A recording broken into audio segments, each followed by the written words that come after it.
आज वंदना जी को हमने इनवाइट किया है कमोडिटी के बारे में बात करने के लिए। कमोडिटी पर ये सीरीज हम शुरू कर रहे हैं जिसमें हमारे बहुत सारे कमेंट्स ऐसे आए थे जो कि कमोडिटी के बारे में सीखना चाहते हैं। तो वंदना जी 17-18 साल का तजुर्बा लिए हुए कमोडिटी में एसएमसी के साथ काम कर रही हैं। आपने इनको कई बार जी बिजनेस सीएनबीसी पर भी देखा होगा। तो आज वंदना जी से मैं आपके साथ सीखूंगा कमोडिटी के बारे में। तो वेलकम वंदना जी। शुरुआत कीजिए, हमें कमोडिटी पर सिखाइए आज। सागर जी, बुलाने के लिए बहुत बहुत धन्यवाद। और काफ़ी क्वेरीज आती हैं कमोडिटीज़ के बारे में। कुछ इंटरेस्टिंग चीज़ें हैं जो मैं बताना चाहूँगी, दर्शकों से भी शेयर करना चाहूँगी।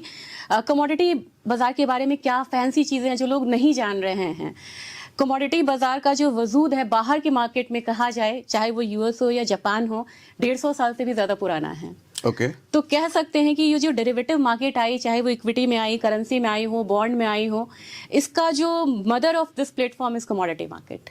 ऐसा है क्या है? कमोडिटी होता क्या है जी? अब यहाँ से ये ऐसी मार्केट है जिसमें किसान भी जुड़े हैं, एक आम कंज्यूमर भी जुड़ा है, एक बिजनेसमैन भी यहाँ से जुड़ा हुआ है, इकोनॉमी भी जुड़ी हुई है यहाँ पे। तो हर तबका यहाँ से जुड़ा हुआ है। और इसकी खासियत ये है कि ये जो बाजार है ये इक्विटी में डील नहीं करता है, ये डील करता है फिजिकल कमोडिटी में। और फिजिकल कमोडिटी का जो सॉफ्ट फॉर्म होता है वो हम वायदा बाजार पे यूज करते हैं। क्या होता है ये फिजिकल कमोडिटी और किसान वगैरह कैसे जुड़े हैं इस पर? अब कमोडिटी के बारे में बात की जाए तो कमोडिटी में ट्रेडिंग कैसे होती है और कमोडिटी क्या है। कमोडिटी में जब ट्रेडिंग की बात होती है तो हम उसकी रॉ फॉर्म के बारे में बात करते हैं। तो कमोडिटी वायदा बाजार में जो भी ट्रेडिंग होती है वो बिल्कुल उसका रॉ फॉर्म होता है। जैसे गेहूं हो गया, आपको चना हो गया, धान हो गया, सोना हो गया। हम गोल्ड की ज्वेलरी में ट्रेड नहीं कर रहे हैं, हम गोल्ड में कर रहे हैं। हम पेट्रोलियम में नहीं कर रहे हैं, हम क्रूड ऑयल में ट्रेड कर रहे हैं। तो रॉ फॉर्म में यहाँ पे हम ट्रेडिंग कर रहे हैं। इंटरनेशनल एक्सचेंज है हमारा, एक्सचेंजेस है हमारा, डोमेस्टिक एक्सचेंजेस है यहाँ पे। और बात अगर की जाए कि ये कैसे वजूद में आया था, तो 150 साल से भी पुरानी बात है। जो किसान थे उनको, उनके पास उनकी उपज होती थी, उनको चाहिए होता था पैसा। ठीक है। तो वो ऐसे मार्केट में गए जहां पे साहूकार उनको पैसा देता था, वो उसके बदले में अनाज लेते थे। फिर तो जो भाव मिलता था वही देते थे, लेकिन उनको चाहिए होता था कि अगर 3 महीने बाद उसकी उपज क्या होगी उसके हिसाब से हमें पैसा चाहिए। ठीक है। इस लेन देन का जब बिल्कुल फिल्टर होते होते फॉर्म आया, वो डेरिवेटिव बाजार का एक रूप लिया। ठीक है। और तब से यहाँ पे बिल्कुल ऑर्गेनाइज ट्रेडिंग की शुरुआत हुई। फॉरवर्ड कॉन्ट्रैक्ट, फ्यूचर्स कॉन्ट्रैक्ट, उसके बाद बहुत सारे कॉन्ट्रैक्ट्स आने लगे, ऑप्शन में भी यहाँ पे ट्रेड होने लगा। तो यहाँ पे शुरुआत हुई थी वायदा बाजार की, और धीरे धीरे काफ़ी सारे जो सेक्टर्स हैं इसमें वो इन्वॉल्व होते चले गए, चाहे वो करेंसी हो, इक्विटी हो, बॉन्ड हो, या कोई भी मार्केट हो यहाँ पे। अच्छा, मैं थोड़ा आपको रोक करके थोड़ी बातों को समराइज कर देता हूँ जो मुझे समझ में आया।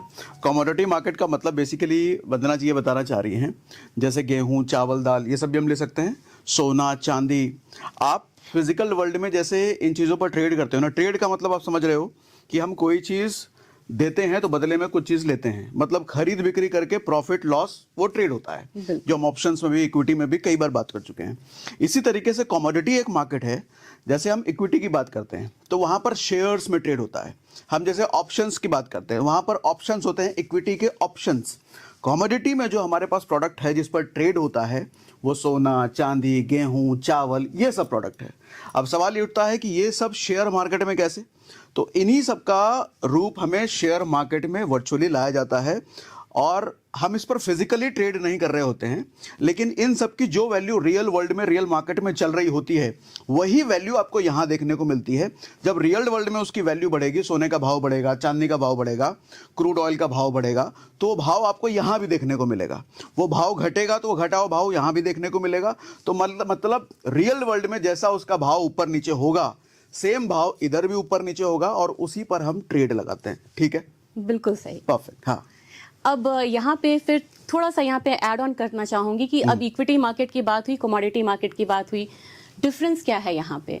जैसे इक्विटी में हम कैश में ट्रेड करते हैं तो हम कहते हैं कि हमने इसकी डिलीवरी उठा ली, ठीक है, और फिर हम उसे फ्यूचर्स मार्केट में भी यहाँ पे ट्रेड करते हैं।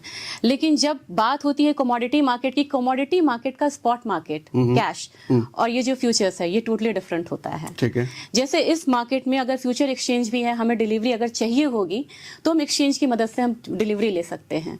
उसके लिए हमें 2 ऑप्शंस चाहिए होता है। जो भी यहाँ पे कॉन्ट्रैक्ट्स होते हैं, जैसे कि इक्विटी में कॉन्ट्रैक्ट्स हैं, ऑप्शंस का हर थर्सडे वो एक्सपायर होता चला जाता है। हमारे यहाँ मंथली फ्यूचर्स होते हैं। ठीक है। मंथ के एंड में जैसे कि हमारी कौन कौन सी कमोडिटी ट्रेड होती है वो एक बार मैं आपको दिखा देना चाहती हूँ कि कौन कौन सी कमोडिटी यहाँ पे ट्रेड होती है, ताकि थोड़ी सी यहाँ पे क्लैरिटी आ जाए। 2 नंबर।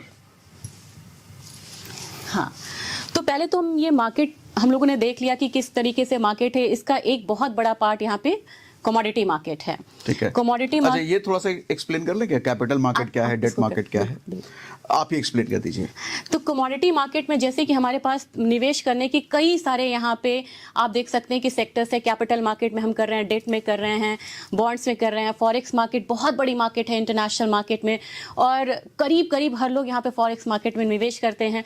कमोडिटी मार्केट एक हमारा आयाम है जिसमें कि एक नया हमारा टूल जुड़ा है 2003 में। ये 2003 में ये मार्केट लॉन्च हुई थी इंडिया में, लेकिन इंटरनेशनल मार्केट में ये काफ़ी 1850 के करीब से ही ये मार्केट ट्रेड हो रही है। तो हम थोड़े पीछे हैं, लेकिन दे रहे हैं, दुरुस्त आए वाली बात है।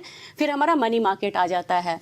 अब हम शुरुआत करते हैं कि कमोडिटीज़ में कितनी तरह की कमोडिटीज़ यहाँ पे ट्रेड होती है सागर जी। तो जैसे अगर यहाँ पे हम करना चाहें, हार्ड कमोडिटी और सॉफ्ट कमोडिटीज़ हम ले लेते हैं।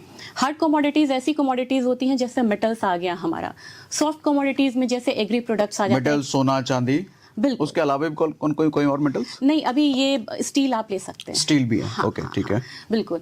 अब कुछ कमोडिटीज सॉफ्ट कमोडिटीज में हैं जो कि कम हो गई हैं। पहले जैसे पैडी में ट्रेड होता था, वीट में भी यहाँ पे ट्रेड होता था, वो ट्रेडिंग एसेंशियल कमोडिटीज के दायरे में आती थी, तो वो भी ट्रेड नहीं हो रही है। लेकिन सॉफ्ट कमोडिटी में भी अब आपको काफी सारी कमोडिटीज ट्रेड हो रही हैं। सॉफ्ट कमोडिटी में हम किसको कह रहे हैं, क्या होता है? ये एग्री कमोडिटीज हो गई। अच्छा, एग्रीकल्चर से रिलेटेड सारी चीजें। बिल्कुल। सारी चीजें, चावल, दाल, आटा, सब्जी, भाजी, वो सब इसमें इंक्लूडेड नहीं है। ये स्पॉट मार्केट में, फिजिकल में तो है, लेकिन फ्यूचर्स के प्लेटफॉर्म में काफी सिलेक्टेड कमोडिटीज हैं, क्योंकि एसेंशियल इनका नेचर होता है, एसेंशियल कमोडिटीज में आती हैं। तो इसकी वजह से कुछ सरकार का भी यहाँ पे दबाव होता है, कुछ रेगुलेटर्स भी यहाँ पे ध्यान रखती है कि इन कमोडिटीज में ट्रेड नहीं होना चाहिए। ठीक है। तो एग्रीकल्चर में हम क्या क्या चीजें माने इसमें? एग्रीकल्चर में आपको स्पाइसेस है, मसाले के लिए इंडिया यहाँ पे जाना जाता है। हम एक्सपोर्टर है यहाँ पे, हम प्राइस सेटर है यहाँ पे। तो जैसे कि आपको हल्दी है और कोरिएंडर है, यहाँ पे जीरा है, ये कमोडिटीज यहाँ पे ट्रेड होती हैं। और सॉफ्ट कमोडिटीज में अगर अदर कमोडिटीज को देखा जाए, उसमें आपको ग्वारगम है, कॉटन ट्रेड होता है, कॉटन ऑयल सीड केक है, मेंथा ऑयल है। तो कुछ एग्री इंडस्ट्रियल कमोडिटीज भी जो होती हैं वो यहाँ पे ट्रेड हो रही हैं। और बहुत सारे जो इंडस्ट्रियल पार्टिसिपेंट्स हैं वो इन कमोडिटीज को लेके फ्यूचर्स के प्लेटफॉर्म पे हेज करते हैं। मगर इन चीजों की प्राइसिंग में देखूं तो बहुत टाइम बाद बढ़ती घटती है, बट ट्रेड करने वालों को वोलेटिलिटी चाहिए होती है। क्या इसमें वोलेटिलिटी भी इनफ होती है? जी, वोलेटिलिटी बहुत ज़्यादा है। अगर आप स्पाइसेस में मैं एक एग्जांपल दूं, जैसे जीरा का मैं एग्जांपल आपको देती हूँ। ठीक है। ये 14,000 की कमोडिटी थी। 14,000 रुपए? 14,000 रुपए, 14,000 रुपए यानी कि क्विंटल, 1 क्विंटल। ठीक है। तो यानी कि आप मान सकते हैं कि 14,000 के क्विंटल से ये कमोडिटी बढ़ के 62,000 रुपए हो गई। कितने टाइम में? ये आपको 1.5 से 2 साल के बीच में हो गया। 14,000 से 62,000 2 साल में, तो कितना गुना हो गया फिर ये? और अभी आप बताएं, अब कहाँ पे ट्रेड हो रहा है ये? कहाँ पर? ये करीब करीब 27,000 के करीब आज ट्रेड हो रही है। ओके, मतलब 62 से आके 27 पे? 62 से आके 27 पे। अच्छा, जैसे मैं अगर बैंक निफ्टी से कंपेयर करूं तो बैंक निफ्टी में तकरीबन 0.6-0.7% रोज का फ्लक्चुएशन रहता है, वोलेटिलिटी रहती है। इसमें कितना रहता है? सागर जी, मैं ना आपको कमोडिटीज वाइज यहाँ बताना चाहूंगी, क्योंकि हर कमोडिटी की अपनी वोलेटिलिटी होती है। बैंक निफ्टी की अलग है, निफ्टी की अलग होगी। तो यहाँ पे जैसे हम नेचुरल गैस लेते हैं तो 1.25-1.15% की इसकी डेली वोलेटिलिटी है। 1.25 मतलब बैंक निफ्टी से डबल हो गया? ये लगभग डबल हो गया। तो मतलब इसका ट्रेडिंग करने वालों के लिए बड़ी खुशखबरी होगी कि वोलेटिलिटी ज्यादा, डबल मिल रही है यहाँ पे ऑप्शंस के कंपैरेटिवली। ऑप्शंस में सर ये हॉट फेवरेट है। हॉट फेवरेट है? हॉट फेवरेट है। ओके। 2007। तो इसमें भी हम ऑप्शन ट्रेड कर सकते हैं? बिल्कुल, इसमें आप फ्यूचर्स में ट्रेडिंग कर सकते हैं, ऑप्शंस में ट्रेडिंग कर सकते हैं। ऑप्शंस की ट्रेडिंग न्यूली यहाँ पे लॉन्च हुई, लेकिन फिर भी यहाँ पे 4-5 साल से ऑप्शंस ने लॉन्च होने के बाद ऑप्शंस में भी आपको यहाँ पे 2 ऑप्शंस मिलते हैं। एक ऑप्शन मेगा है, एक ऑप्शन मिनी है। यानी कि ये बाजार सबका ख्याल रख रहा है, जो जितने प्रिंसिपल अमाउंट के साथ आए, कम से आए, ज्यादा से आए, सबके लिए यहाँ पे पोर्टफोलियो मैनेज जो है वो हो जाएगा। मतलब एक चीज मुझे समझ आ रही है, ऑप्शन ट्रेडर्स का बैंक निफ्टी फेवरेट होता है बिकॉज ऑफ वॉलेटिलिटी। तो अगर उनको कमोडिटी भी मिल रहा है तो ऑप्शंस में शायद वो बैंक निफ्टी छोड़ के कमोडिटी पर आ जाए, तो ज्यादा वॉलेटिलिटी की वजह से ज्यादा वो काम कर सकते हैं? बिल्कुल, मैं आपको बताना चाहूंगी फ्यूचर्स मार्केट 2003 से है ठीक है। कमोडिटी में। ऑप्शंस हमारा 5-6 साल से यहाँ पे है। अभी जो ऑप्शंस का जो वॉल्यूम है वो फ्यूचर से 5 गुना है। 5 गुना ऑप्शंस का? कमोडिटी की बात कर रहे हैं आप? कमोडिटी की बात, Okay. बिल्कुल। मतलब ऑप्शंस की वॉल्यूम फ्यूचर से 5 गुना ज्यादा है इतने कम Okay. सालों में। इसने इतनी रफ्तार पकड़ी है, तो ऑप्शंस ट्रेडर के लिए आप कह सकते हैं कि एक ड्रीम मार्केट है। वजह क्या, वॉलेटिलिटी या कुछ और? वोलेटिलिटी के साथ एक और वजह है यहाँ पे, टाइमिंग्स। क्या टाइमिंग मतलब? टाइमिंग्स जैसे कि आप इक्विटी में आपको 3:30 के बाद मार्केट बंद हो जाती है। हाँ हाँ। लेकिन वही कोई अगर यहाँ पे कमोडिटी बाजार में आए तो आपको पता है कितनी टाइमिंग मिलती है? 11 साढ़े 11? बिल्कुल 9 बजे से लेके 11:30। हाँ। और समर सीजन में 11:50 तक आप ट्रेड कर सकते हैं। समर सीजन में 11:50 तक? बिल्कुल। मतलब ये कितने घंटे हो गए? 12-14 घंटे हो गए? 14.5 घंटे हो गए। ओह माय गॉड, ठीक है। फायदा ये कि जो जॉब में है, जिन्होंने बोला कि भाई इक्विटी में मिस कर देता हूँ, ऑफिस के साथ में ट्रेड नहीं कर सकता, उनके लिए ये फायदा है। वो शाम को कर लें ट्रेड। बिल्कुल। हाँ। अच्छा, एक घाटा है इक्विटी में ट्रेड करने का। हमारा मार्केट बंद हो जाता है 3:30, यूएस की मार्केट ओपन होती है 6 बजे। हाँ हाँ। तो जब इक्विटी में यूएस की मार्केट में अगर कोई तहलका हो गया, वोलेटिलिटी, हाई वोलेटिलिटी आ गई, फेड ने इंटरेस्ट रेट कट कर दिया या अनएक्सपेक्टेड कोई न्यूज़ आया, तो वहाँ बिल्कुल हार्ट बीट बढ़ी होती है। सुबह में बैंक निफ्टी क्या होगा, हम पहले सिंगापुर देखते थे कि क्या रिएक्शंस आने वाले हैं इस बाजार में। हमारी मार्केट में ऐसा नहीं होता, क्योंकि 6 बजे जब यूएस की मार्केट ओपन होती है, हम ओपन होते हैं। वो वोलेटिलिटी हम थ्रू आउट एंजॉय करते हैं, वो हम मिस नहीं करते हैं। लाइव जो वहां चल Live. रहा है उसका इम्पैक्ट हमें इंस्टेंट इधर देखने को बिल्कुल, मिलता यहाँ हमें देखने को मिल रहा Okay. है। तो 11:30 तक लगभग, जब तक वहां पे हाई वोलेटिलिटी का समय होता है, हम उसे पूरा एंजॉय करते हैं। है। ओके।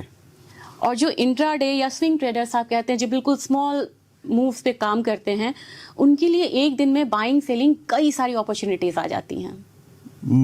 वॉल्यूम भी इधर अच्छा खासा ही होगा, क्योंकि इतने टाइम में अगर इतनी ग्रोथ हुई है तो वॉल्यूम काफी बढ़िया है, काफी हाई लिक्विडिटी है यहाँ पे। ठीक है। और सबसे ज्यादा अगर वॉल्यूम की बात की जाए तो यहाँ पे gold, silver, crude oil, natural gas और कॉपर है। ओके। 5 कमोडिटी को हम कह सकते हैं कि टॉप 5 ट्रेडेड कमोडिटी है ये। परफेक्ट। तो कई चीजें होती है सागर जी, कमोडिटी में कंफ्यूजन आ जाता है। एक तो हमारा फिजिकल मार्केट होता है जिसमें हम जाके मंडियों में खरीदते हैं, या हम सुनार के यहाँ जाके हम गोल्ड सिल्वर खरीदें। और एक होता है कि कमोडिटी में होता है कि हम अपना फ्यूचर्स प्लेटफॉर्म पे करें। हम कहीं बाजार में नहीं जा रहे हैं, हमने अपना लैपटॉप खोला, डीमैट अकाउंट ओपन कराया ब्रोकर के साथ, हमारे डीमैट में मार्जिन आ गया, मार्जिन मनी आ गया, वहां से हमने ट्रेडिंग शुरू कर दी। हमारा दूसरा तरीका ये है। तीसरा तरीका होता है ईटीएफ्स में बाइंग। ईटीएफ में बाइंग अभी इंडिया में कमोडिटी ईटीएफ, कमोडिटी ईटीएफ सिर्फ 2 ईटीएफ में है आपको, गोल्ड और सिल्वर ईटीएफ है।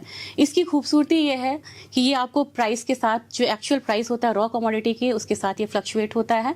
आप उसका शेयर की तरह एक एक यूनिट खरीदिए, और ये बहुत कम निवेश से शुरुआत हो जाती है। जैसे कि सिल्वर में आप 100 रुपए के साथ सिल्वर खरीद सकते हैं 100 ईटीएफ से। ईटीएफ से। ओके। गोल्ड की वैल्यू अगर आप 60,000 आज है तो 1 ग्राम गोल्ड के साथ आप ईटीएफ में निवेश कर सकते हैं, यानी कि 6,000 के साथ आप गोल्ड खरीद रहे हैं। ओके, मतलब 100 रुपए से इन्वेस्टमेंट शुरू हो गया कमोडिटी में? बिल्कुल, 100 रुपए से।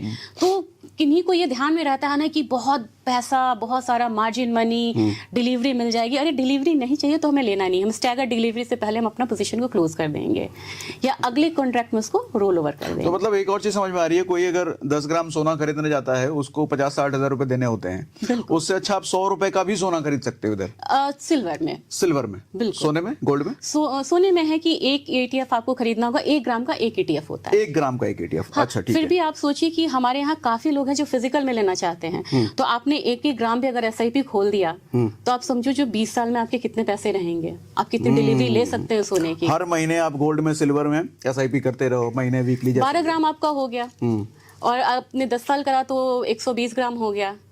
अब 120 ग्राम मैं आपको बोलूं या कोई किसी को बोले मुझे 120 ग्राम सोना खरीद दो, मेकिंग चार्ज कुछ नहीं लगता इधर? कुछ नहीं फिजिकल लगता। में मेकिंग चार्ज आएगा? अच्छा, आपको स्टोरेज की GST? प्रॉब्लम नहीं है? जीएसटी आएगा इसमें?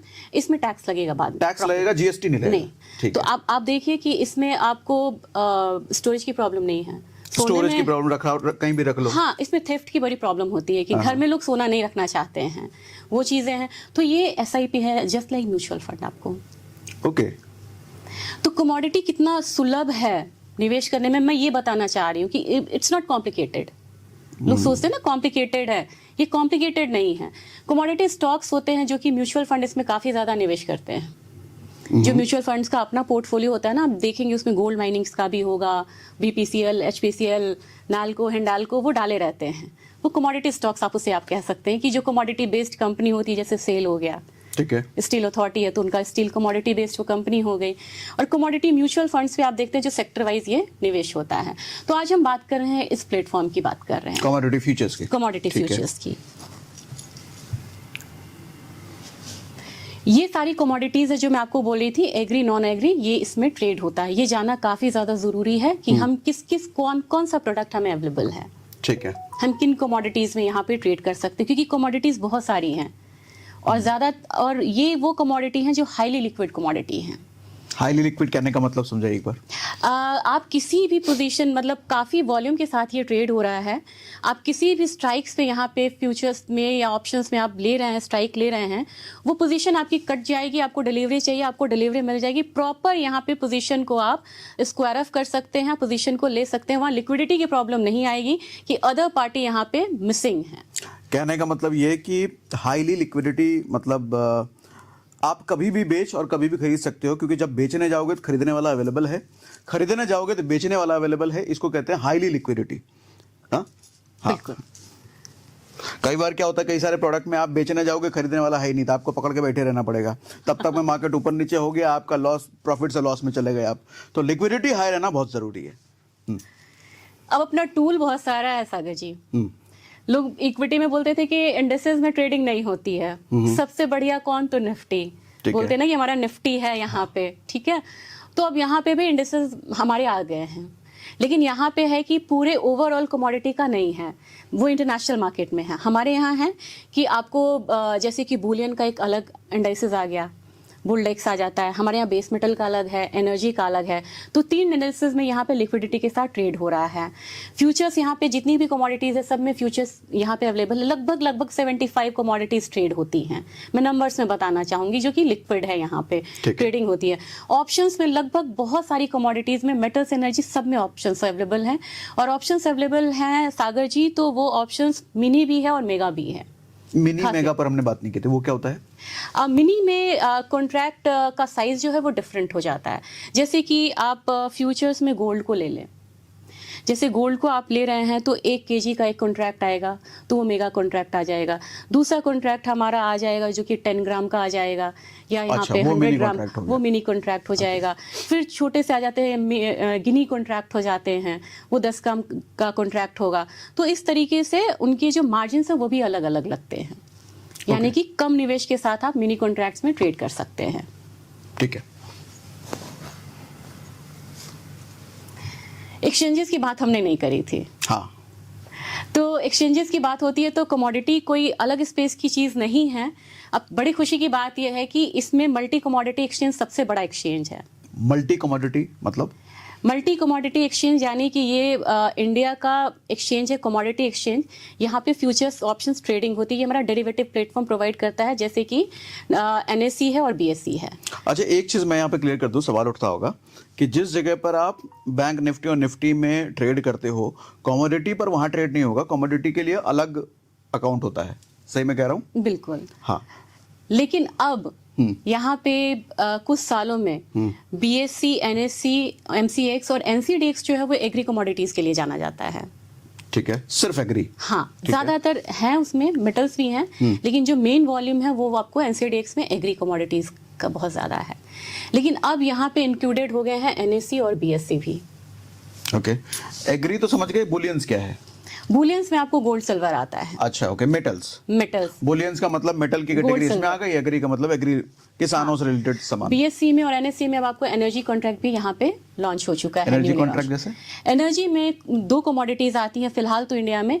एक यहाँ पे क्रूड ऑयल होता है, दूसरा नेचुरल गैस होता है। अच्छा, क्रूड ऑयल का मतलब बहुत लोगों को नहीं पता होगा, वो समझा दीजिए।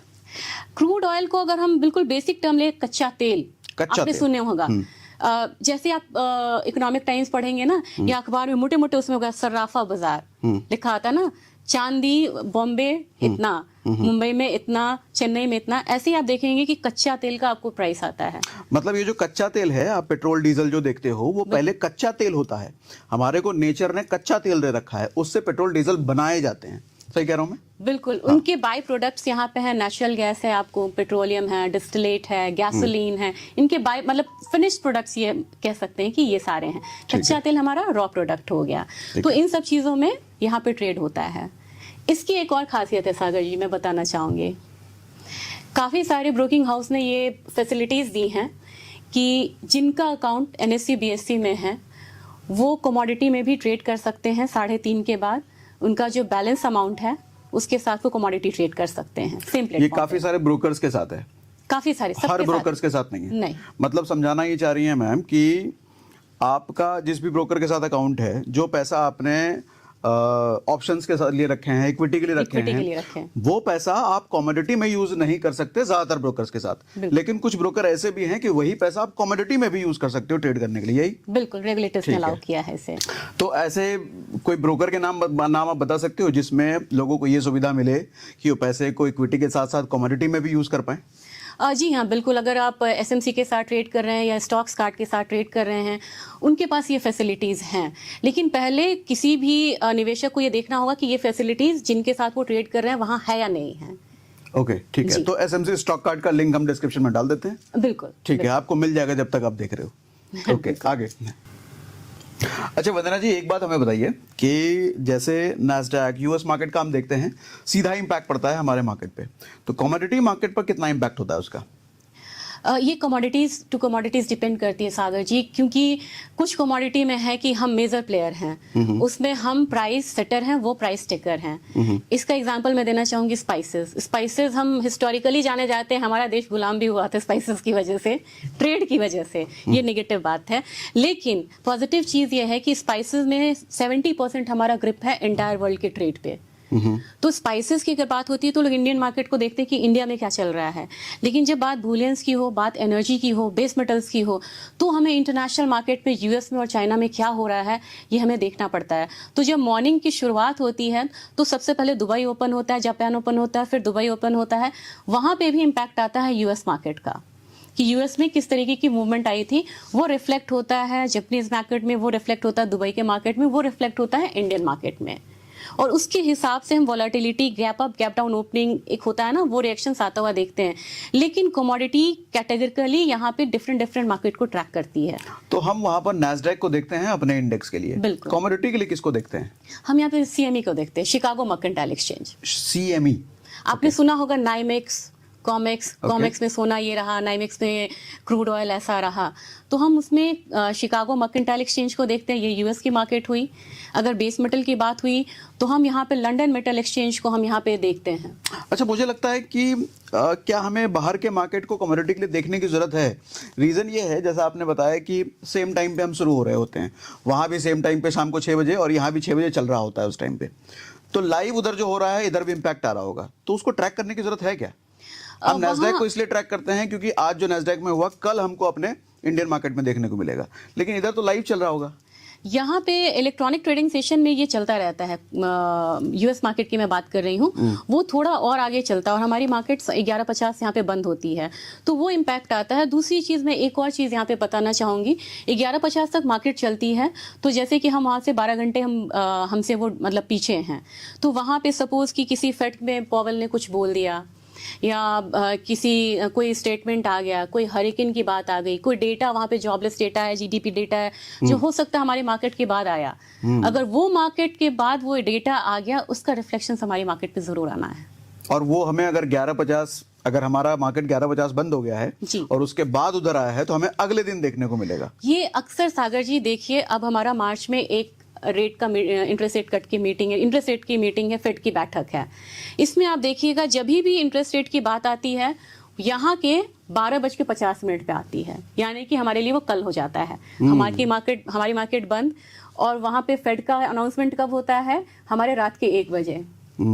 मतलब हमारा 11:50 बंद हो चुका है उधर, लेकिन मेजर अनाउंसमेंट 12 बजे के बाद आया है, तो हमें तो कल ही देखने को मिलेगा कल अपने देखने मार्केट को पे मिलेगा। impact। इसलिए हमें यूएस को देखना ही देखना है। अगर हमें मार्केट में बिल्कुल स्मार्टली पैसा गंवाना नहीं है, पैसा को ट्रैक करना है, मूवमेंट को ट्रैक करना है, तो यूएस मार्केट को हमें देखना होगा कि किस तरीके की मूवमेंट आई थी।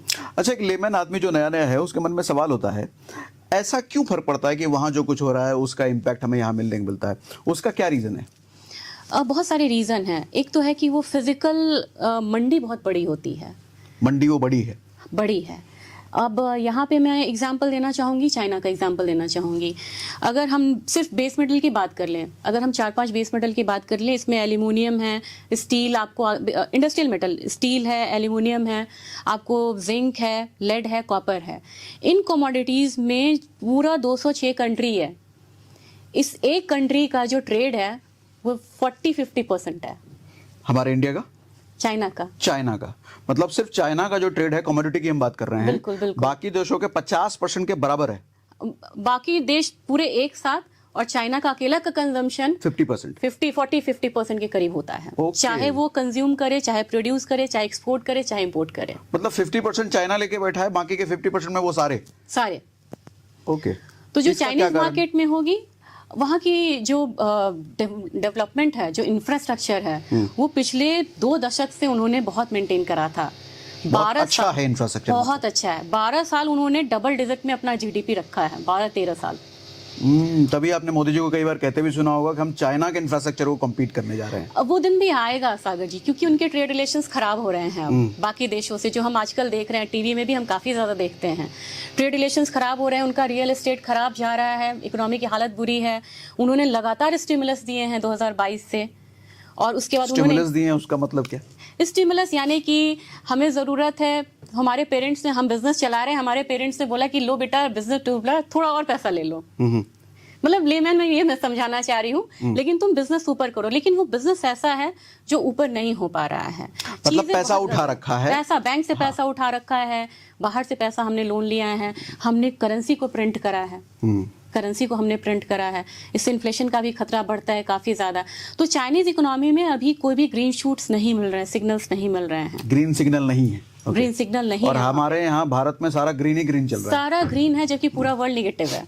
पूरा वर्ल्ड नेगेटिव। हाँ, ये बड़ी इंपॉर्टेंट बात है। पूरा वर्ल्ड नेगेटिव है, लेकिन भारत की इकोनॉमी ग्रीन है। और काफी सालों से भी, मतलब 3-4 सालों से लगातार इन डिफरेंट साइकिल्स हमने पॉजिटिव मूवमेंट आता हुआ देखा है। निफ्टी उसका एग्जांपल है। हाँ, बीच में हमने कई बार बहुत कुछ देखा कि वर्ल्ड मार्केट में बहुत कुछ हुआ है, लेकिन निफ्टी पर कोई खास इंपैक्ट पड़ा नहीं, ये अपनी रफ्तार पकड़े रहा। सागर जी, ये ट्रेंड चाइना का था पूरे 15 साल। वर्ल्ड में कुछ भी हो जाए, हाँ, वहां पे फर्क नहीं पड़ता था, क्योंकि उसकी अपनी इकोनॉमी ग्रो हो रही थी, जैसे अभी इंडिया की अपनी इकोनॉमी ग्रो हो रही है। ओके, ठीक है। तो हमें चाइना को ट्रैक करना पड़ता है, यूएस को ट्रैक करना पड़ता है। अब दूसरी बात, ये तो मैं फिजिकल की बात कर ली। अब यहाँ पे अगर आप देखेंगे ना कि डेरिवेटिव मार्केट का सारा जो कंसंट्रेशन है वो एशिया में चाइना है, हांगकांग है, नहीं तो यूएस है और एलएमई है।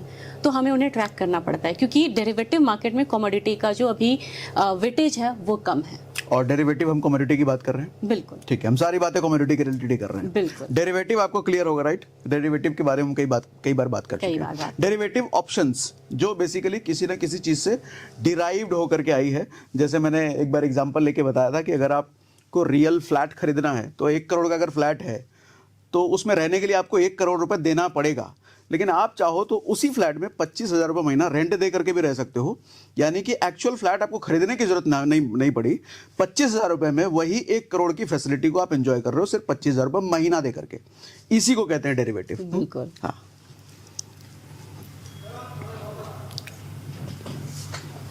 रेगुलेटर्स जान लेते हैं, ठीक है। हमने तो बात कर ली कि multi commodity exchange, NCDEX, NSC, BSc हमारे 4 एक्सचेंजेस हैं जहां हम ट्रेड कर सकते हैं।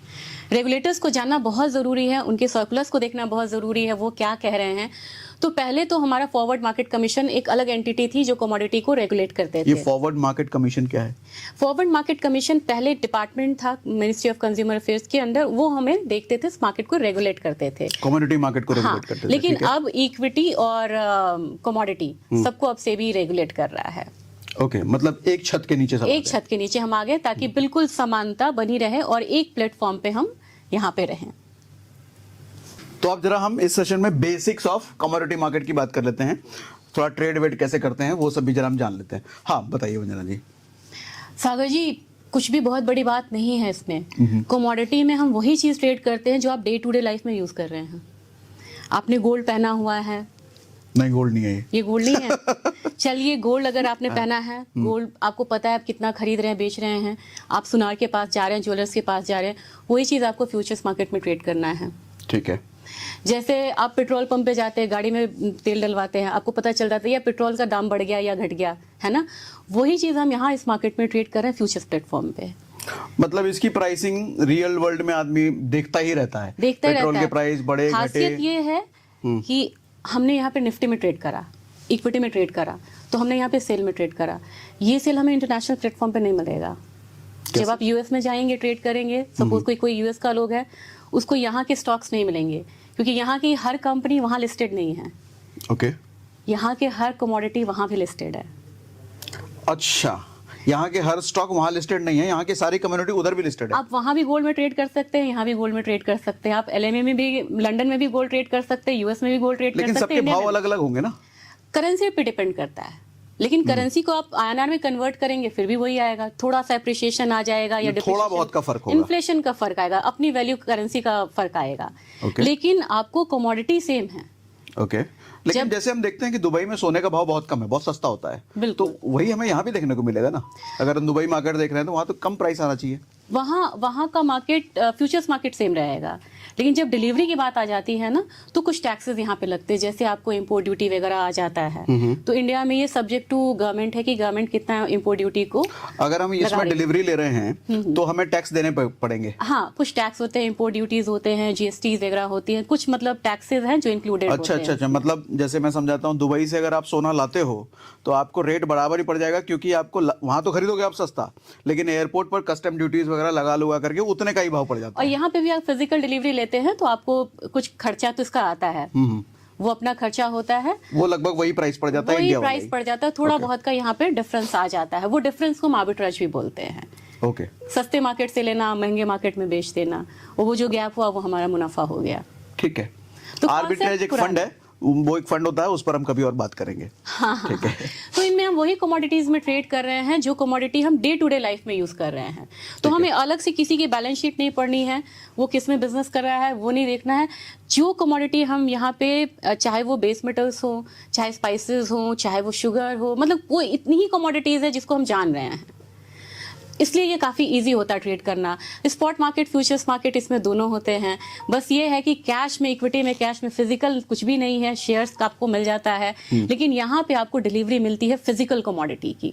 सोना अगर चाहिएगा तो आपको एक्सचेंज के थ्रू मिलेगा, मतलब घर पे डिलीवर हो जाएगा। आपको वहाँ पे नज़दीक के वेयर हाउस में जाके डिलीवरी लेनी होगी और वो डिलीवर कर देंगे। फायदा ये होगा कि बड़ी हाई क्वालिटी की चीज़ें वहाँ होती हैं। हाई क्वालिटी कहने का मतलब 24 कैरेट से ऊपर क्या होगा? 24 कैरेट का उनका होता है। अगर आप बाजार में जाते हैं तो आपको 24 कैरेट, जनरली यहाँ पे ज्वेलरी में 22 कैरेट मिलता है। 24 कैरेट में आपको कहना पड़ता है कि हमें 24 कैरेट का कॉइन्स या बार चाहिए। हाँ। लेकिन यहाँ पे फाइनेंस होता है 999.9 का, यानी कि 24 कैरेट का सोना आपको मिलेगा। जैसे मैंने सोना का एग्जाम्पल, वो क्या मिलेगा? बार मिलेगा? हाँ, आपको बार मिल जाएगा। ओके। तो वो चीजें होती हैं, वो फिजिकल डिलीवरी आपको यहाँ पे हो रही है। और इसका फायदा ये होता है कि एक्सचेंज से क्रेडिटेड होता है, यानी कि क्वालिटी की गारंटी है। वो मोदी की गारंटी बोलते हैं ना, तो यहाँ क्वालिटी की गारंटी अच्छा, है। नियरेस्ट वेयर हाउस आपने बोला, वो नियरेस्ट वेयर हाउस क्या? अब जैसे कि आप सोने है तो आपको अहमदाबाद में मिल जाएगा, मुंबई में मिल जाएगा। इनके एक्सटेंडेड भी एडिशनल मतलब वेयर हाउसेज होते हैं। कोई बिहार के छोटे शहर में रह रहा है, फिर वो कैसे लेगा? उनको डिलीवरी लेनी पड़ेगी नियरेस्ट वेयर हाउस से। जाना पड़ेगा वहाँ पे? हाँ, वहाँ पे जाना पड़ेगा। वो कैसे देखेगा नियरेस्ट वेयर हाउस कहाँ पर है? ये सारी चीजें आपको MCX इंडिया के वेबसाइट से सारी चीजें मेंशन होती है। MCX India. MCX इंडिया, ठीक है। वो भी एक बार हम देख के यहाँ पे। ठीक है। अच्छा, मुझे थोड़ा सा ये समझाइए कि MCX, NSE, BSE क्या फर्क है? NSE, BSE लोग समझ रहे होंगे स्टॉक मार्केट में, नई चीज जो MCX वर्ड है, इसका थोड़ा सा रेलेवेंस समझाते हुए। Multi commodity exchange of India ऐसा है जो कि यहाँ पे कमोडिटी में ही ट्रेड कर रही है। एक्सचेंज है ये? एक्सचेंज है ये। ठीक है। जैसे आपके लिए NSE एक्सचेंज है, BSE एक्सचेंज है, वैसे ही कमोडिटी के लिए MCX एक्सचेंज है। बिल्कुल, प्रिंसिपल सबके सेम है, सेबी है वो, एक्सचेंजेस डिफरेंट है। NSE, BSE को हम जानते हैं मेजर कि यहाँ पे इक्विटी करेंसी में ट्रेड होता है। यहाँ पे कमोडिटी के लिए ये एक्सक्लूसिव एक्सचेंजेस हैं। ठीक है। मतलब वैसे समझा देता हूँ, आप जब कोई स्टॉक खरीदते हो तो वहां पे आपको चूज करना पड़ता है, एमसीएस एनएससी से खरीद रहे हो, बीएससी से खरीद रहे हो, जहां से भी आप खरीद रहे हो। उसी तरीके से कोई कमोडिटी आपको खरीदना है, एग्री कमोडिटी, गोल्ड, सिल्वर, कुछ भी खरीदना है तो आपको एमसीएक्स पर जाना पड़ेगा, वो एनएससी बीएससी में नहीं मिलेगा। जैसे भी आप ट्रेड डालेंगे ना, तो एनएससी बीएससी में भी कुछ कमोडिटीज होने लगी हैं ट्रेड, जैसे बुलियन है, एनर्जी है, कुछ एग्री कमोडिटीज है। बुलियन मतलब सारे मेटल, बुलियन में गोल्ड और सिल्वर, गोल्ड और सिल्वर ओनली। हाँ। एनएससी बीएससी पर भी अब मिलने लग गए। हाँ, तो जैसे आप ड्रॉप डाउन में देखेंगे ना, तो आपको ऑप्शन दिखाएगा, जैसे इक्विटी में आपको ऑप्शन दिखाता है ना कि एनएससी में लेना है या बीएससी में लेना है, उसमें वो आपको ऑप्शंस दिखेंगे ड्रॉप डाउन में कि आप Okay. किस एक्सचेंज पे ये ट्रेड लेना चाह रहे हैं। ठीक है, उस तरीके से ये मतलब कुछ चीजें अब available एनएससी बीएससी पर भी अवेलेबल है। बिल्कुल ठीक है, बिल्कुल। तो धीरे धीरे मुझे लग रहा है सारी चीजें अवेलेबल हो जाएंगी। हाँ, वो चाह रहे हैं कि सारी चीजें एक साथ हो, क्योंकि ट्रेडर्स एक ही प्लेटफॉर्म को यूज करे ओके। और फंड्स की भी यूटिलिटी हो जाती है वहाँ पे। वो 3.5 के बाद एनएससी बीएससी वाले कमोडिटी में भी निवेश कर सकते हैं। करेक्ट, ठीक है। वो एक अच्छी बात है। अच्छा, एक चीज़ है, इन्फ्लेशन बहुत बड़ा कंसर्न है, एक गवर्नमेंट के लिए, कंज्यूमर के लिए सबसे बड़ा कंसर्न है। इसको आप बीट नहीं कर सकते। आपको पता है कि ठीक है, पेट्रोल के प्राइसेस बहुत बढ़ेंगे, आप घर में लेके नहीं रख सकते, कितना आप रख पाएंगे, आपके पास वो कैपेसिटी नहीं है। नहीं है। इस मार्केट पे अगर आपने वहाँ पे बाई कर लिया तो वो आपका हेज हो जाएगा। इन्फ्लेशन मतलब यहाँ ज्यादा है। इन्फ्लेशन हेज हो जाएगा आपका इस काउंटर पे। ठीक है, मतलब मैं समझना चाह रहा हूँ क्या इन्फ्लेशन बहुत ज्यादा है, महंगाई यहाँ बहुत ज्यादा होती है? नहीं, महंगाई ज्यादा है। हाँ। हमें पता है कि हम कुछ कमोडिटी ऐसी होती है जो आपको पता होता है कि शादी का सीजन आने वाला है तो गोल्ड यहाँ पे प्राइसेस बढ़ेंगे, ठीक है ना, और हमें उस समय ही लेना है। और यहाँ पे अभी 60,000 का गोल्ड है, हमें लग रहा है 65 हो जाएगा, आपको उस समय 65,000 खर्च करने पड़ेंगे। तो क्यों ना यहाँ पे हम 60,000 में खरीद ले। मतलब फिजिकल वर्ल्ड में हम दुकान में जाने के बजाय यहीं से खरीद लें। हाँ, यहाँ से आप खरीद सकते हैं, यहाँ ठीक पे है। आपका हेजिंग हो जाएगा। वहाँ 65,000 हुआ, वो आपका 5,000 का घाटा हुआ, लेकिन यहाँ से 60,000 से 65,000 हो गया, ये 5,000 आपका मुनाफा यहाँ पे हो गया। अच्छा, और एक बहुत बड़ा फायदा ये भी है कमोडिटी मार्केट का, गोल्ड और सिल्वर का, जब जब आप देखेंगे कि स्टॉक मार्केट डाउन होता है, शेयर्स वगैरह की वैल्यू डाउन होती है, जैसे कोविड का एग्जांपल, बिल्कुल। कोविड में सब मर गए थे, सारे शेयर खत्म हो गए थे, लेकिन सोना उस वक्त भी चिल्ला रहा था, दहाड़ रहा था, ऐसा ही था। बिल्कुल। इनिशियली सागर जी क्या होता है कि जब इक्विटी मार्केट क्रैश होती है ना, इनिशियली आपको ये रिएक्शंस देखने को मिलेगा कि मार्जिन कॉल्स आते हैं, मार्जिन कॉल्स आते हैं, एक पैनिक मार्केट में आता है तो गोल्ड में भी एक फॉल आएगा। लेकिन ओवरऑल आप जब भी यहाँ पे देखेंगे कि ज़्यादा अगर थोड़ा सा लंबा टाइम पीरियड लें, और अगर आप 5 साल या 10 साल का आप निफ्टी और गोल्ड का चार्ट लगा लें, वो मैं आपको दिखा दूंगी बाद में, निफ्टी और गोल्ड का जैसे ही आप चार्ट लगाएंगे इनवर्स कोरिलेशन बनता है। क्या मतलब इनवर्स कोरिलेशन? इनवर्स कोरिलेशन मतलब कि अगर निफ्टी ऊपर तो सोना नीचे, निफ्टी नीचे तो सोना ऊपर, बिल्कुल ऐसे बनता है वो चार्ट। मतलब जब निफ्टी बहुत हाई पे होगा तो सोना नीचे होगा, नीचे आएगा। Okay. अब ये होता है निफ्टी का मतलब इकोनॉमी में बहुत ज्यादा विश्वास है लोगों को। हाँ। अभी भी बोल रहे हैं कि गवर्नमेंट दोबारा आ जाएगी, तीसरा बार 3.0 आएगा। इसकी वजह से बाहर की मार्केट में थोड़ा फ्लक्चुएशन है, लेकिन यहाँ 23,000 की बात हो रही है, 25,000 की बात हो रही है। 22,000 हम क्रॉस कर ये चुके मैं आपसे नहीं पूछूंगी क्योंकि आप बेहतर जानते हैं यहाँ पे। तो 22,000 तो अब यहाँ पे होने वाला है, हो गया। 25,000 की बात 22 हम क्रॉस कर चुके हैं, क्रॉस कर चुके हैं। 25 की बात अब यहाँ पे हो रही है, तो वो दिखा रहा है हमारी इकोनॉमी को। सोने को हम बोलते हैं friends of bad time. Friends of bad time? Bad time क्या मतलब और क्यों? ये है क्योंकि ये करेंसी के अगेंस्ट पहले रखा जाता था वेयर हाउसेस में, वॉल्ट में रखा जाता था। हाँ। जितनी करेंसी छपती थी तो वॉल्ट में रखा जाता था, क्योंकि करेंसी की वैल्यू कभी भी खत्म हो सकती है। वायदा मार्केट जो आपने कहा। हाँ, नहीं, करेंसी हमारा किसी भी इकोनॉमी की करेंसी। हाँ, मतलब एक अगर आप टर्की का करेंसी ले लो, या फिर कोई है जो रातों रात यहाँ पे 35% इन्फ्लेशन उनका एक ही दिन में आ जाता है ना, लेकिन सोना का अपना वैल्यू वो कभी खत्म नहीं होगा। ये 5,000 साल से है, और जब भी बैड टाइम आया है, ये प्राइसेस इसके ऊपर की तरफ होते हैं, क्योंकि इसको सेफ हेवन बाइंग कहती है। अभी सेंट्रल बैंक्स भी यहाँ पे सोना खरीद रहा है, लगातार 3-4 सालों से सोना खरीद रहा है, क्योंकि उसको पता है इतने सारे करेक्शंस अभी बाकी हैं, यहाँ पे वॉर यहाँ पे हो रहा है, स्थिति ठीक नहीं है, तो बैकअप के लिए सोना रखते हैं। सोने को बेसिकली रियल करेंसी कहते हैं। Real currency. अच्छा, थोड़ा सा लॉजिक आपकी भाषा में समझना चाहूंगा, ऐसा क्यों होता है? बैड टाइम में सोना ही क्यों रखा जाता है बैड टाइम के लिए? सोना वर्ल्ड वाइड एक्सेप्टेड है। ठीक है, आप यहाँ पे गोल्ड लेंगे तो आप वहां बेच सकते हैं। हाँ, एक बड़ा रीजन है, मतलब हमारे रुपये की वैल्यू कम हो सकती है कंपेरेटिवली। अगर यूएस या किसी दूसरे कंट्री से करो तो रुपये की वैल्यू कम हो सकती है, सोने की वैल्यू कम नहीं हो सकती। सोना का भाव वही जो इधर जो उधर, सेम। ठीक है, एक रीजन ये। और वो वर्ल्ड वाइड कहीं भी जाइए, आप अगर यहाँ पे आना लेके जाएंगे तो आपको कन्वर्ट कराना पड़ेगा एयरपोर्ट पे जाते जाते कि भैया डॉलर दे दो, मैं विदेश जा रहा हूँ। हाँ, गोल्ड लेके जाइए, आपको कुछ कन्वर्जन नहीं कोई करना। कन्वर्जन नहीं, ठीक है। कोई उसकी वर्ल्ड वाइड, उसे हम प्रॉक्सी करेंसी बोलते हैं एक्चुअली। मैं ये वर्ड बोलना चाह रही थी कि उसे प्रॉक्सी करेंसी बोलते हैं, उसे करेंसी की तरह हम यूज करते हैं। आप गोल्ड लेके चले जाइए, आपको अलाउड है अगर आप वहां जाके गोल्ड सेल करिए, डॉलर मिल जाएगा आपको। राइट। और सारे सेंट्रल बैंक्स जो है, जितनी भी करेंसी प्रिंट होती है, उसके बिहाफ पे कुछ गोल्ड रखते हैं। राइट। वो किसी भी अदर मेटल को नहीं रख रहे हैं, वो सिर्फ गोल्ड पे रिलाई कर रहे हैं। तो इन सब चीज़ों की वजह से काफ़ी ज़्यादा इम्पॉर्टेंट हो गई है ये कमोडिटी, और इसकी जो अपना नेचुरल इसका जो प्रॉपर्टीज़ हैं वो तो है ही हैं। ठीक है, ओके। एक चीज़ और बताना चाहूँगी, कोविड के समय में सोना बहुत कम आया था, बहुतों की नौकरी चली गई थी, फिर इक्विटी में क्रैश आया था, कमोडिटी में इनिशियली क्रैश आया था। गोल्ड पे लोन मिलता है, स्टील पे लोन नहीं मिलेगा आपको, कॉपर पे लोन नहीं मिलेगा, गोल्ड पे आपको बैंक भी लोन देता है, गोल्ड लोन देता है, काफ़ी फेमस है ये। तो एनबीएफसी ने काफ़ी जान बचाया था सोने ने, उस समय एनबीएफसी ने काफ़ी सारे लोन दिए थे। तो इसीलिए हम बोलते हैं कि फ्रेंड्स ऑफ बैड टाइम। किसी और कोई मेटल्स की एक्सेप्टेबिलिटी नहीं है एक्सेप्ट गोल्ड। आपने सिल्वर लोन, कॉपर लोन नहीं सुना होगा, गोल्ड लोन आपने बड़ा बढ़िया सुना है। हाँ। मतलब एक बड़ा रीजन ये हुआ कि यूनिवर्सली ये एक्सेप्टेड है, और उसी भाव पर, जिस भाव में इंडिया में वही भाव अमेरिका में भी, और दूसरा आपको लोन बुरे समय में लोन भी मिल जाता है इस पर। प्रॉक्सी करेंसी है सेंट्रल बैंक्स के लिए। ठीक है। ये चीज़ें हो गई। एक चीज़ मैं बताना चाहूँगी, इसका हमें लूफोल्स भी जानना होगा। नेगेटिव एक हमारा कमोडिटी ट्रांजैक्शन टैक्स लगता है, ठीक है। तो इससे ये तो थोड़ा सा इक्विटी में भी लगता है, ऑप्शन में उधर भी लगता हाँ, है। वहाँ भी लगता है। ये मैं बताना चाहती थी क्योंकि वो एसटीटी है, तो उस हिसाब से यहाँ पे सीटीटी यहाँ पे ज्यादा या कम या उतना ही लगता है? कम लगता है, लेकिन ये 2013 में लगा था, उससे पहले ये था नहीं। मतलब इक्विटी मार्केट से कम लगता है इधर टैक्स? 0.01% है, 0.001% है। ओके, और उधर कितना है? इक्विटी का इतना ही है। इतना ही है, ठीक है। मतलब दोनों में लगभग सेम ही है टैक्स, ठीक है। अब बात कर लेते हैं साइज की। सागर जी, एनी गेसेस कि यहाँ पे कमोडिटी का वॉल्यूम क्या होगा इंटरनेशनल मार्केट में? अब इतनी तेजी से अगर ग्रोथ है तो मुझे लगता है शायद 2-3 गुना तो होना चाहिए। अब बिल्कुल आप यहाँ पे 3 से 4 गुना इसे ले सकते हैं। इंटरनेशनल मार्केट में कमोडिटी का साइज इक्विटी मार्केट से बहुत ज्यादा है। अच्छा, कमोडिटी का साइज कहने का मतलब एक बार बता दीजिए।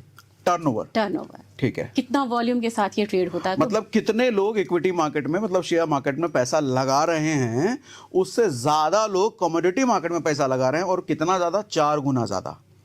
यही मतलब ये चीज है। अब यहाँ पे हम यूएस की बात कर रहे थे। यूएस की मार्केट जो है वो बहुत बड़ी है। 21 का ही डेटा अगर ले लीजिए, ये अपडेटेड नहीं है, लेकिन ये करीब करीब $18 बिलियन है। 21 के हिसाब से ये $15 बिलियन के करीब ये टर्नओवर इनका था। और जो ग्रोथ है इस मार्केट का वो 14.4% के करीब है, यानी कि CAGR इंडियन मार्केट का ले वहाँ 14% है। अगर इंडियन मार्केट की मैं बात करूँ तो 18% के हिसाब से ये मार्केट का ग्रोथ हो रहा है टर्नओवर में। इंडियन मार्केट में कमोडिटी का ग्रोथ रेट CAGR कितना बोला? 18%। 18%। और ये कितने साल के हिसाब से हम देख रहे हैं? ये हमने पिछले 10-12 साल का डेटा लिया है। 10-12 साल 18% तो फिर बहुत ज्यादा है। हम तो निफ्टी में कहते हैं कि आप 20 साल के लिए अगर ले रहे हो तो 15% मान के चलो, यहाँ 18, वो भी 10-12 साल में। बिल्कुल, ये वॉल्यूम की मैं बात कर रही हूँ कि वॉल्यूम इस रफ्तार से मतलब तो एक अच्छा हिंट मतलब लोगों को मिल गया, जो लोग SIP करना चाहते हैं, mutual fund, index fund, commodity का भी ऑप्शंस आपके लिए है, यहाँ ज्यादा रिटर्न देखने को मिल रहा है। अब गोल्ड में लेइए ना, 1 ग्राम के वैल्यू के साथ आप ट्रेड कर सकते हैं, यानी कि 6,000 रुपये आप लगाइए और गोल्ड फ्यूचर्स में बिल्कुल जो गिनी है इनका, उसमें आप ट्रेड करिए। माइक्रो है, गोल्ड माइक्रो है, 6,000 के रुपए के साथ आप यहाँ पे ट्रेड कर सकते हैं। वंडरफुल।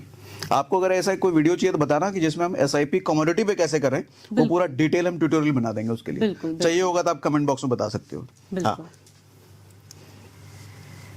ये कुछ चेंजिंग प्रेफरेंस हम लोगों ने लिया था। ये है कि कितने लोग यहाँ पे ट्रेड कर रहे हैं। ये डेटा USA में 48% लोग अगर स्टॉक्स में लगा रहे हैं, तो इंडिया में सिर्फ 1.5% है। कमोडिटी की बात कर रहे हैं हम, ये स्टॉक्स की बात है। अच्छा, इक्विटी NSE का, ओके ठीक है। लेकिन कमोडिटी के लिहाज से अगर 1% लोग भी अगर इंडिया में बढ़ गए आने वाले 5 सालों में, तो आप इमेजिन कर सकते हैं कि कमोडिटी का टर्नओवर कितना बढ़िया जा सकता है यहाँ पे। अच्छा, ये जो परसेंटेज हम बात कर रहे हैं, पॉपुलेशन के हिसाब से बात कर रहे हैं, यूएस के पॉपुलेशन के हिसाब से परसेंटेज? बिल्कुल बिल्कुल। तो इंडिया का पॉपुलेशन तो वैसे ही बहुत ज्यादा है। बहुत ज्यादा है। तो पॉपुलेशन का अगर 1.5% है तो बहुत ज्यादा डिफरेंस नहीं कर नहीं सकते। होगा। कभी भी है कि इंडिया का पॉपुलेशन बहुत ज्यादा है, अगर 1% भी इजाफा हो जाता है या 0.5 भी आप बोलिए, तो नंबर्स में ले तो बहुत सारे लोग जुड़ जाएंगे। मतलब मुझे लग रहा है कि हम अगर 5-6% पहुंच गए तो यूएस के टोटल को बीट कर देंगे। बीट कर हो सकता है, क्योंकि हमारी पॉपुलेशन ही ज्यादा है, उनकी तो पॉपुलेशन ही इतनी सी है। बिल्कुल बिल्कुल बिल्कुल ठीक है।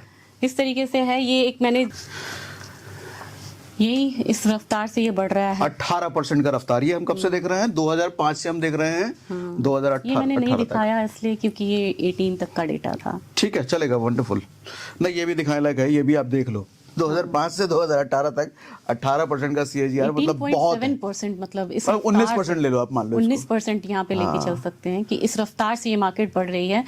जबकि यहाँ पे ऑप्शंस जो हैं बहुत बाद में यहाँ पे आया है, और ऑप्शंस जब से आया है अब तो ये वॉल्यूम बहुत ही ज्यादा है। ऑप्शन ट्रेडिंग का ऑप्शन बहुत बाद में आया है। अच्छा, अभी वंदना जी एक काम करते हैं, इसको आज के सेशन को भी इतना ही रोकते हैं, थोड़ा ज्यादा हो जाएगा। कमोडिटी पर हम ये पूरी सीरीज शुरू कर चुके हैं। नेक्स्ट सेशन में हम क्या सीखने वाले हैं?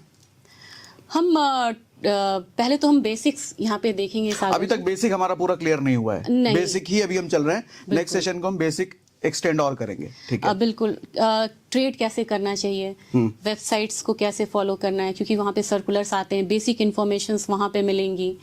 क्या क्या चीज़ें हैं जो कमोडिटी का फ्यूचर्स में ट्रेडिंग कितने तरीके की होती है, इनके पार्टिसिपेंट्स कितने होते हैं, जैसे आर्बिट्रेजर्स होते हैं, स्पेकुलेटर्स होते हैं, हेजर्स होते हैं, किन किन तरीकों से हम पार्टिसिपेट यहाँ पे कर सकते हैं, हमारा प्लेटफॉर्म यहाँ पे क्या क्या है। कमोडिटीज़ हम बहुत अच्छे से जान गए हैं कि कमोडिटीज़ कौन कौन सी है, क्या चीज़ हमें डूज एंड डोंट्स क्या है इस मार्केट के, ये भी हम यहाँ पे देख सकते हैं, क्योंकि काफ़ी ग्रे मार्केट में भी ये कमोडिटी ट्रेड होती है।